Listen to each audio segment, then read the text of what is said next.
Hi, my name is Kumar Rangarajan, and I'm here from Slang Labs. Our topic, as you can see, is not what you read as the original title of this talk. It says, why can't our moms use the apps that we make? Our topic was supposed to be this, making voice work for the next billion users. But the point is, in our mind, our moms and dads are the primary constituents of this next billion users. If you can make them use the apps that you're building, then the job is done. Right? It makes the problem a lot more closer and a lot more personal. Let's get going.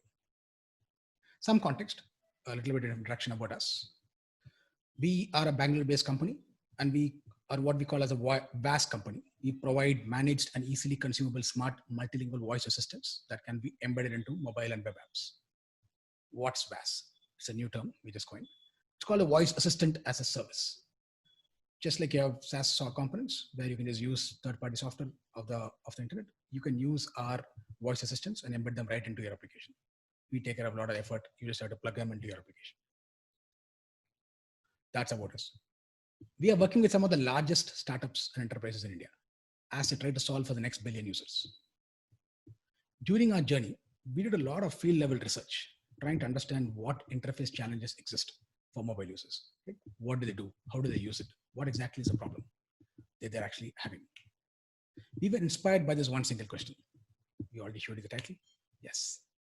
Why can't our moms use the apps we make?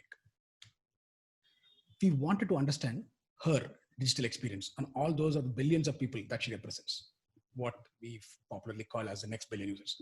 People who are coming in new into this mobile and internet world. Why is she so scared of doing things that most of us can do so easily? Right? It's not so hard. Using tech is not so hard, but it's very scary for her. She doesn't. She, again, I keep using her as a reference. She represents a lot of people. Turns out a lot of research has already happened in this field. Right? We're not the first guys to start thinking about this one. There's been like in India, especially a lot of like IIT Bombay research. We actually did some research along with them, with these professors. They found a lot of research that has actually happened over the last many years now. Right? We're not going to go into that specifics of each of the research, but just to say like a lot of research has actually happened in this. And it turns out there's a certain way in which these emergent users, or what's called as the next billion users, evolve in their digital journey. There is a certain pattern which typically happens. This graph essentially captures that pattern in a certain way. The x-axis talks about their competency level, the way they grow into their competency. They start out to be unexposed users, like they have no idea. Then they start out to be novice users, like a little bit. Then they rote learn. They just memorize and use them. Then they get into the level of fluency and finally into the competency level. Competent level. Like most of us in this audience is most likely in the right end of the spectrum. We're all competent with respect to technology. Right? Even we have challenges, but we are most likely on the right end of the spectrum. And as they go up this levels, the types of apps they can use also evolves. Right? They start out to be using basic apps, right? Like just basic apps, one button click, like YouTube. That's why YouTube is an extremely popular app in India because it's so easy to use. Then there are like navigator apps, like one button, one like click, one screen, two screens. You can just navigate. Next is to use text input, where you can start actually using the keyboard and doing it. Of course, WhatsApp being an extremely popular app in a place like India. Right? Savers, where you actually are able to now understand the notion of a context. You're able to save and restore context. That's like a next level of apps where you have to be able to save and restore context. And finally, into an account holding, like an e-commerce transaction, where you can actually hold an account and you understand the notion of an account. What's the user ID? What's a password? So all those notions, they start evolving. Now, the interesting thing that you see is that thing that grows along this axis, which is a monetary value. As they go up this competency level and as they go up this types of app they can do, the monetary value of the money that they can make and spend on using technology increases. This happens because their trust on technology also evolves as along the way. So the research has shown there's a lot of correlation. As the trust evolves, the monetary value also starts evolving, and the monetary value to evolve, people's competency level has to evolve, and as the competency level evolves, the type of apps they use also evolves. Right? This is a general data that we have seen now coming from a lot of research. So we also talked to a lot of people to understand the concept. That's basic theory like that we learned. Then we said, okay, now let's go talk to a bunch of people to be able to know understand. So talking to all those people, we were able to distill down to a set of basic problems that most people faced. One, app navigation is painful.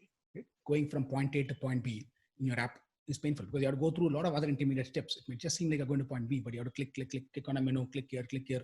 There's a well-defined pattern through which people have to go through. Right? And on a small phone, it's even more painful. Discovery is broken. Like I don't know what, like, okay, how do I even know where is this feature? Right? Okay, I want to change my password. Okay, that might be an extreme thing, but I want to now reorder my checkbook. I want to do certain things. I want to cancel my order. Where exactly is it? Everything can't be in the home screen. Right? And as an app, you can't put everything on your home screen. Now people have to search for them. How do you find that? Typing is a hurdle. Right? Like in a small screen, clicking on that keyboard, even English is a pain. And imagine doing it in non-English languages where the keyboard is even more not amenable. It's such a painful thing. Literacy, especially English, is a challenge. People can't always understand English, and most apps tend to be in English. That's a challenge. It's a lot of effort to be able to now translate every single thing in your application. Learning curve is steep. People feel like I have to learn. It's not something like my mom till today refuses to go to ATM. She's a government servant, graduate, but still she feels, oh, I don't know, I'm worried of something going wrong. Because there's something new. It's not natural for them to go learn to click on that ATM pin code and everything. Now let's look at a few examples of these problems that we're talking about, right? Some examples, some visual examples. This is one of our favorites. So this is an Indian telecom players app where if you try to enable international roaming, just look at the number of steps that are needed to do this. Click 1, click 2, 3, 4, 5, click 6, scroll, click 7. Finally, the feature actually starts. Now, inside that feature, there is click 1, click 2, 3, finally, you're done, right? 9 clicks, 8 screens to be able to now get to complete one feature. Now, of course, international roaming is not a feature that everybody cares about, but that's an example of a problem that people find. Like just a click would have been like 2-3 steps away, but still discovering capabilities inside an app is such a painful part. Let's look at another one, which is relatively more simple, an even more simpler task of finding your bank balance.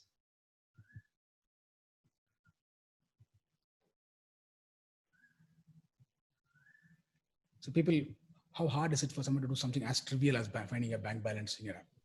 Even somebody who's actually using WhatsApp. Right? So this is a lady who works in one of my colleagues' house. And then we asked her to find out from her own bank. She has a bank with SBI. SBI is one of the largest banks in India. And then we asked her to find out her bank balance. Right? How did she find out? She was just blindly clicking. She knew all the basic actions, how to click, how to scroll, how to swipe, but just discovering that capability. And that button was right there on the home screen, as you guys would have seen. It was right there on the home screen. But still to be able to not discover the thing took her a lot of effort. Right? And she actually couldn't figure it out. Seemingly trivial. And there are so many things that even we would have also seen sometimes. But most people here in the audience might not have experienced all of the problems. Some problems, some of them we might have faced, but in general, we think they're okay. Like it's not so complex. Man. It's very trivial. It's a lot more simple, just big buttons. What can be hard? Because most of us have evolved from the desktop era to the mobile era. We all started working with big screens. We understand the notion of menus. We understand the notion of buttons.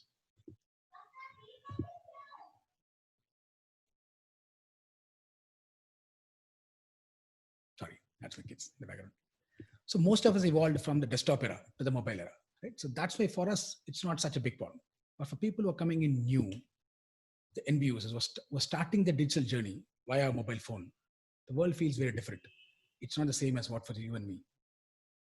The experience for them needs to be extremely simple, but they're powerful enough to scale as they evolve. Like as I saw, like they want to get to the competent level. They want to get to become like you and me. So you don't want to give them a separate subpar experience. It has to be something that has to evolve. It has to be very simple and it's to evolve along the way, right? And make it very easy for them to do things.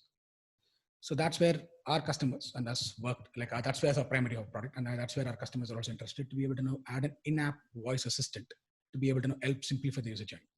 Right? So this is where we come in, and everything was just a single click away. Right?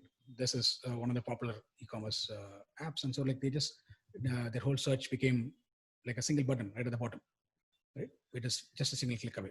A lot of things you could just do by clicking once. And here is where some of our, so just the two problems that we saw before, how do they evolve into right now with voice? Enable 10-day international roaming pack to USA. 10-day international roaming pack activated for USA. मेरा account balance दिखाओ. ये रही आपके खाते की स्थिति. Right? So as you saw in the second example, even though the app is still an English app, now that lady, the person, they could now speak to it in Hindi. and get the job done. Right? Now, that's the kind of solution you want. You don't want to go change the entire application. You just speak to it in your language, but let the app take care of it. The app doesn't have to go change the entire visual language to its native language. Just the voice input is good enough, because people can parse the output. Parsing output is not really the challenge. So our first assistants worked, right? They worked decently, but no, it's like it still wasn't great, right? The NBU users to whom we were trying to help are still struggling, even with this experience. They didn't really get it. Right? They're still not too obvious. So the way they use the voice experience was actually interesting. Again, did more observation, went out, did some full field research to understand what was going wrong. Right? Why is it not usage?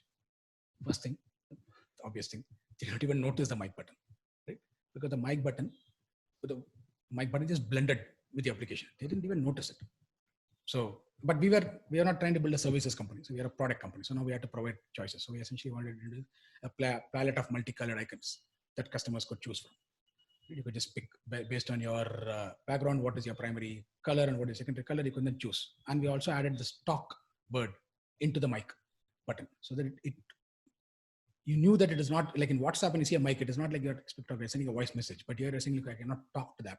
You want to communicate that straight to the application, to the end customer who's using it for the first time, because it's a new experience they're seeing. So we put the word talk inside the mic button, even though there's a mic image to it. And we made it multicolored so that it could actually stand out to any of the background situations. And we didn't want to move it to the top bar traditionally as it was done in most applications. They move it to the top bar, into the action bar, a mic button sits there. But it's like so much of a pain. You have to navigate your mic and all the way to the top. So our typical thing is somewhere to the bottom, floating. It's like a fab button floating on top of the application. We also added support for showing onboarding coach marks. Like as soon as the app starts, it'll automatically show you a coach mark. It'll dull the screen and then show you the coach mark. Say, here is where you can click to start speaking. Right? So now that's not nothing new. A lot of apps have this kind of a coach mark, but we just made it built into the framework. So as a developer, you don't have to do it. So our SDK will automatically make sure it shows the coach mark for the very first time. And the user, until the user clicks, the coach mark will stay. Right? Once he clicks, it will not show up again. But we realized that itself is not good enough, because as you're all seeing, most of us when we come in, we're on a rush to get things done. We don't want to know, what is this coach mark? Nobody's going to read those coach marks. So most people just dismiss those coach marks and they would not even notice the presence of the mic button after that. So that's where we added something called contextual coach marks. A contextual coach mark is something that shows up in context to an action that voice can help you solve. For example, in this particular case, as you see in the middle screen, there the user actually typed banana in this e-commerce application. He was searching for banana. As soon as it typed for banana, then voice, the coach mark shows up saying, hey, next time you want to do it, why don't you say banana instead of having to type banana? Now this is a lot more in context to what the user just did. And it resonates better with them because we are not blocked them in their primary journey, and it is a secondary information. And this actually had a lot more conversion. I'll show you numbers about it later. This actually helped. Some people clicked and put their phone to the ears, like making a call. It's like you click and say, oh, hello. Like they were looking at it like a phone, because it wasn't obvious to them that they can speak and look at it and speak like this. As soon as they thought, okay, if I have to speak, I have to do it like this. They didn't know that they were supposed to speak after clicking on the mic. Initially, I think they will click, they will just keep waiting. What am I supposed to do? It wasn't obvious. What they were supposed to do after that. And some were reluctant to give microphone permission, right? Because it will ask you for a microphone permission. SDK will automatically prompt it for the first time. They're quite reluctant to ask for the microphone permission. So what we did, we actually added speaking out greeting. So traditionally, when you have seen this, the voice to text buttons that people put, it just pops up, it just listens to you, but doesn't speak out. But in our case, we actually added speak out. We were a little worried. Do people actually like Welcome to Big Basket's voice search. Please speak out the name of the product you want to search for. Right? Like that, like as soon as you click on the mic, it will now speak out a sentence and tell you what you're supposed to be doing. This, we were very hesitant initially. We thought like, man, this is going to be like, it's going to speak out. Is it going to be odd? But turned out to be, this actually made a lot of difference. People actually liked, as soon as you speak out, you know that you're on a conversation mode. You know that this app is speaking, so which means I have to speak back to it. It made it a lot more clear. We also added that experience to the permission request too, right? So that when you launch the application for the first time, please select the language you would like to continue. Please click on allow to give microphone permission. Welcome to Trainman Voice Search. Please speak out the fermenter station names. Right?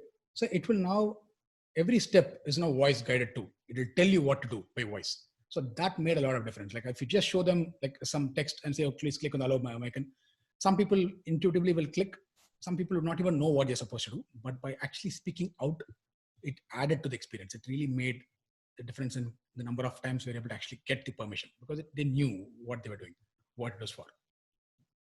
Another thing that we did was to add a mute button, because like you always don't want to speak out, right? Speak on, and since we don't have barge-in capability, in the sense like when the system is speaking, you can't speak back to it. So the way to sort of implement the barge-in was to click mute. So as soon as you click mute, the speak out will stop. So now you can now speak. So you can just read the question from the screen and not have to wait for the system. So this is not enabled by default. So mute button is always there, but by default it is not muted. By default it speaks out. But the customer, once they get used to it, they can always turn on the mute. And the mute is a sticky mute. Once you click mute, the mute will stick on to multiple sessions until you explicitly re-enable it. There's another interesting thing. I don't know if it's an India only thing, but people try to click on the mic button in a long press model. Right? When we tell them we can now click and speak, they would click long press, like how WhatsApp long press, because that's why they're trained. Their first training to learn about voice was in WhatsApp. So they just clicked the long press button there, and we had not enabled long press in the product before. And so then we learned to enable it. Then another interesting thing they did is like they say hello. As soon as they say, okay, now speak, the first thing they intuitively say is hello. And that broke the system, because hello was not an intent that an NLP system understood.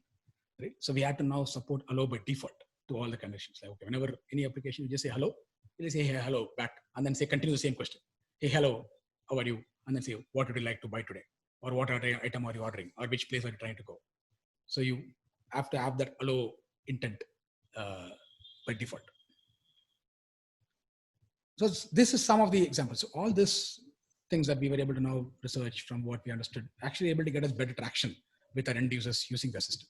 Right? And this is nothing knowledge specific to Slang. We have just incorporated all of this into the product.